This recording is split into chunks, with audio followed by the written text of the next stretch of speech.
Hello friend, Radhe Radhe, जय श्री कृष्ण। आज सभी लोगों का मेरे कान्हा शॉर्ट्स में बहुत बहुत स्वागत है।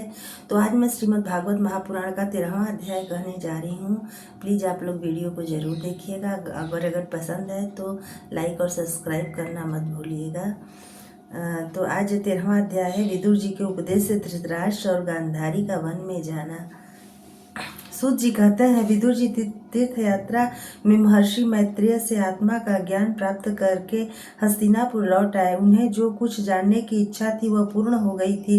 विदुर जी ने मैत्रेय ऋषि से जितने प्रश्न किए थे उनका उत्तर सुनने के पहले ही श्री कृष्ण में अनन्य भक्ति हो जाने के कारण वे उत्तर सुनने से उपराम हो गए। सौनक जी अपने चाचा विदुर जी को आया देख धर्मराज युधिष्ठिर, उनके चारों भाई धृतराष्ट्र, युयुत्सु, संजय, कृपाचार्य, कुंती, गांधारी, द्रौपदी, सुभद्रा, उत्तरा, कृपि तथा पांडव परिवार के अन्य सभी नर नारी अपने पुत्रों सहित दूसरी स्त्रियां सब बड़ी प्रसन्नता से मानो मृत शरीर में प्राण आ गया हो वैसा अनुभव करते हुए उनकी अगवानी के लिए सामने गए। यथा योग्य आलिंगन और प्रणामादि के द्वारा सब उनसे मिलने और विरह जनित उत्कंठा से कातर होकर सबने प्रेम के आंसू बहाए। युधिष्ठिर ने आसन पर बैठाकर उनका यथोचित सत्कार किया।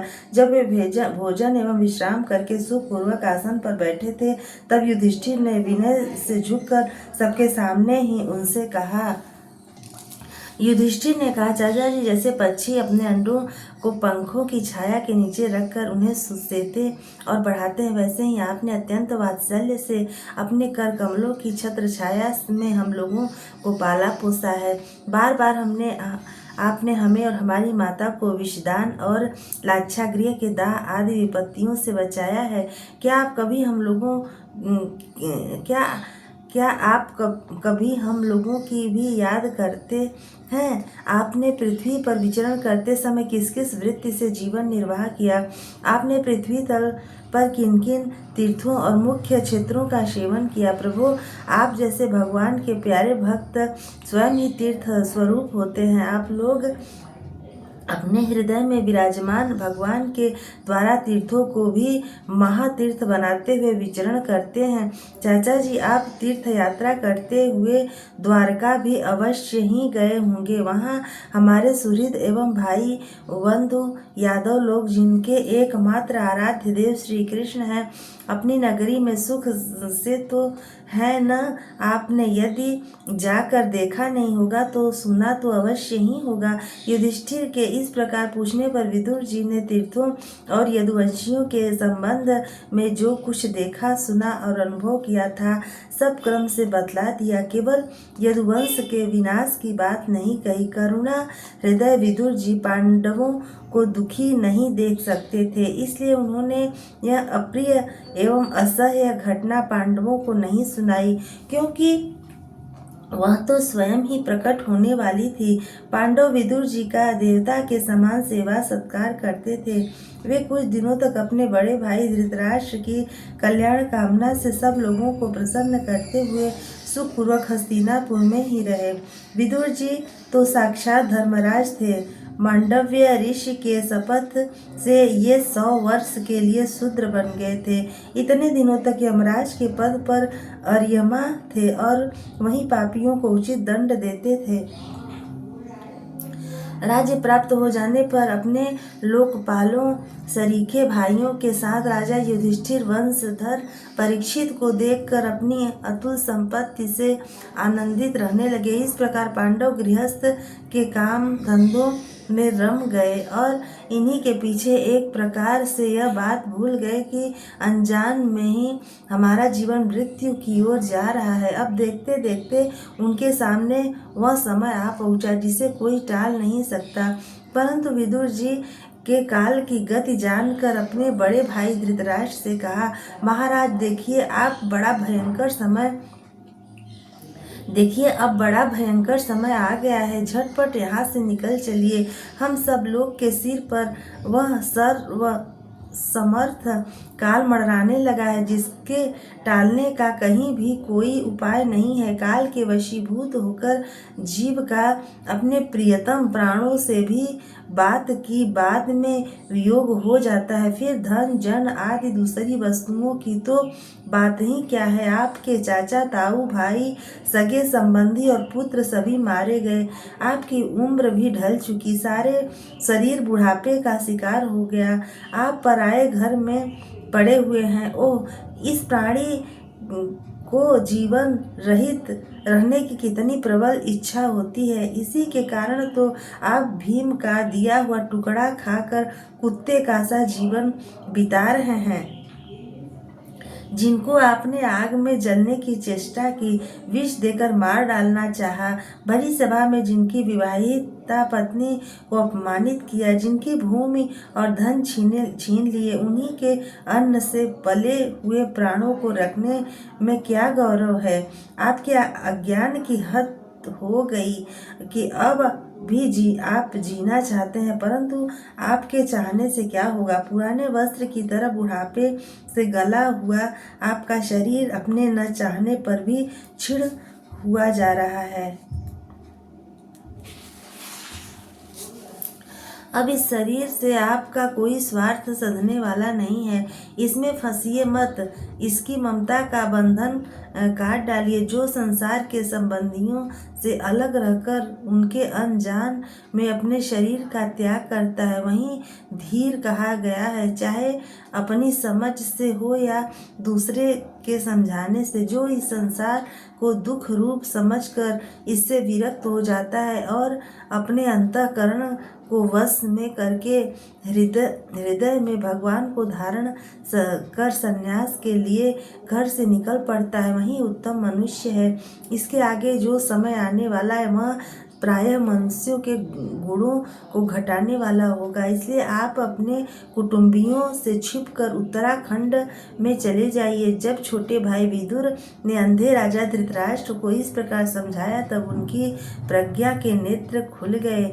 वे भाई बंधुओं के सुदृढ़ स्नेह पाशों को काट कर अपने छोटे भाई विदुर के दिखलाए हुए मार्ग से निकल पड़े।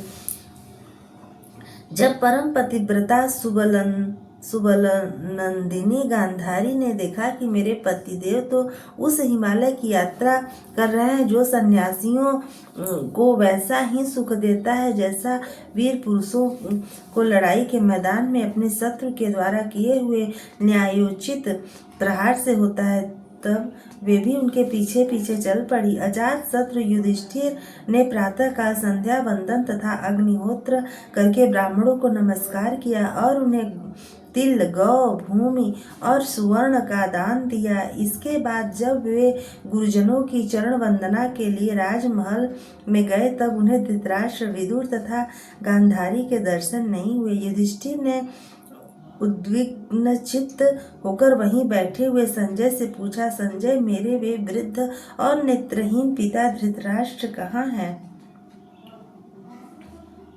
पुत्र शोक से पीड़ित दुखिया माता गांधारी और मेरे परम हितैषी चाचा विदुर जी कहाँ चले गए? ताऊ जी अपने पुत्रों और बंधु बांधवों के मारे जाने से दुखी थे।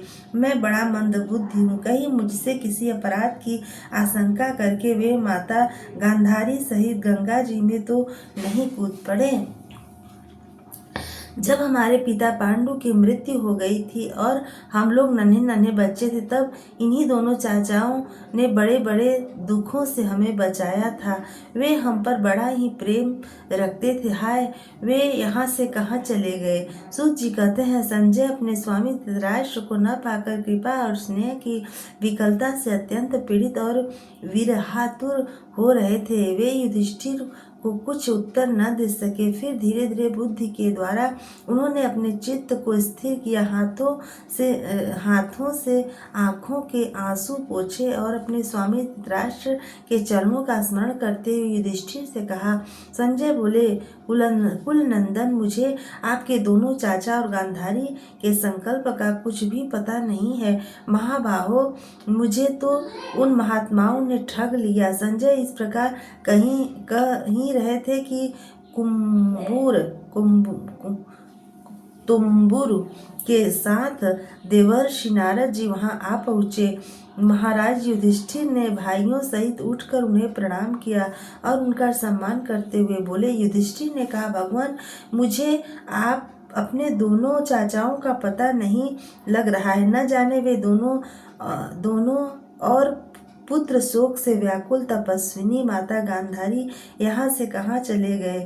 भगवान, अपार समुद्र में कर्णधार के समान आप ही हमारे पारदर्शक हैं। तब भगवान के परम भक्त भगवानमय देवर्षि नारद ने कहा, धर्मराज, तुम किसी के लिए शोक मत करो, क्योंकि यह सारा जगत ईश्वर के वश में है। सारे लोक और लोकपाल विवश होकर ईश्वर की ही आज्ञा का पालन कर रहे हैं। वहीं एक प्राणी को दूसरे से मिलाता है और वहीं उन्हें अलग करता है।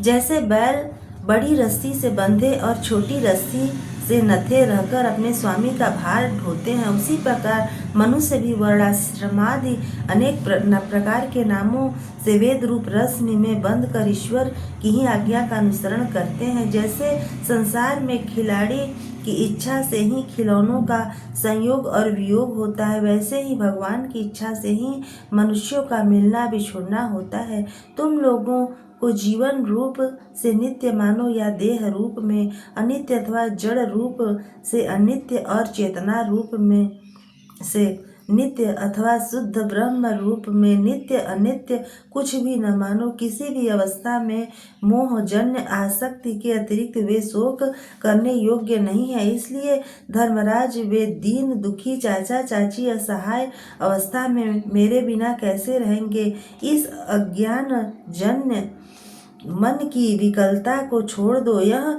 पांच भौतिक शरीर काल, कर्म और गुणों के वश में है। अजगर के मुंह में पड़े हुए पुरुष के समान यह पराधीन शरीर दूसरों की रक्षा ही क्या कर सकता है। हाथ वाले, चार पैर वाले पशुओं के बिना पैर वाले और उनमें भी बड़े जीवों के छोटे जीव आहार हैं। इस प्रकार एक जीव दूसरे जीव के जीवन का कारण हो रहा है। इन समस्त रूपों में जीवों के बाहर और भीतर वही एक स्वयं प्रकाश भगवान, जो संपूर्ण आत्माओं के आत्मा है, माया के द्वारा अनेकों प्रकार से प्रकट हो रहे हैं। तुम केवल उन्हीं को देखो। महाराज, समस्त प्राणियों को जीवन दान देने वाले वे ही भगवान इस समय इस पृथ्वी तल पर देवद्रोहियों का नाश करने के लिए काल रूप से अवतीर्ण हुए हैं। अब वे देवताओं का कार्य पूरा कर चुके हैं। थोड़ा सा काम और शेष है, उसी के लिए वे रुकते हैं। जब तक वे प्रभु यहाँ हैं तब तक तुम लोग भी उनकी प्रतीक्षा करते रहो। धर्मराज, हिमालय के दक्षिण भाग में जहाँ सप्तर्षियों की प्रसन्नता के लिए गंगा जी ने अलग अलग 7 धाराओं के रूप में अपने को 7 भागों में विभक्त कर दिया है, जिसे सप्तस्रोत कहते हैं, वहीं ऋषियों के आश्रम पर धृतराष्ट्र अपनी पत्नी गांधारी और विदुर के साथ गए हैं। वहाँ वे त्रिकाल स्नान और विधि पूर्वक अग्निहोत्र करते हैं। अब उनके चित्त में किसी प्रकार की कामना नहीं है। वे केवल जल पीकर शांत चित्त से निवास करते हैं। आसन जीतकर प्राणों को वश में करके उन्होंने अपनी छहों इंद्रियों को विषयों से लौटा लिया है। भगवान की धारणा से उनके तमोगुण, रजोगुण और सत्वगुण के मल नष्ट हो चुके हैं। उन्होंने अहंकार को बुद्धि के साथ जोड़कर और उसे क्षेत्रज्ञ आत्मा में लीन करके उसे भी महाकाश में घटाकाश के समान सर्वाधिष्ठान ब्रह्म में एक कर दिया है। उन्होंने अपनी समस्त इंद्रियों और मन को रोककर समस्त विषयों को बाहर से ही लौटा दिया है और माया के गुणों से होने वाले परिणामों को सर्वथा मिटा दिया है। समस्त कार्यों का संन्यास करके वे इस समय ठूठ की तरह स्थिर होकर बैठे हुए हैं अतः तुम अपने मार्ग में विघ्न रूप मत बनना। धर्मराज, आज से 5वें दिन वे अपने शरीर का परित्याग कर देंगे और वह जल कर भस्म हो जाएगा। गार्हपत्यादि अग्नियों के द्वारा पर्णकुटी के साथ अपने पति के मृतदेह को जलते देखकर बाहर खड़ी हुई साध्वी गांधारी भी पति का अनुगमन करती हुई उसी आग में प्रवेश कर जाएगी। धर्मराज विदुर जी अपने भाई का आश्चर्यमय मोक्ष देखकर हर्षित और वियोग देखकर दुखित होते हुए वहां से तीर्थ सेवन के लिए चले जाएंगे। देवर्षि नारद यूं कहकर तुम्बुर के साथ स्वर्ग को चले गए। धर्मराज युधिष्ठिर ने उनके उपदेशों को हृदय में धारण करके शोक को त्याग दिया। इति श्रीमद्भागवते महापुराणे पारमहंस्यां संहितायां प्रथम स्कंधे नैमिषीयोपाख्याने त्रयोदशो अध्यायः।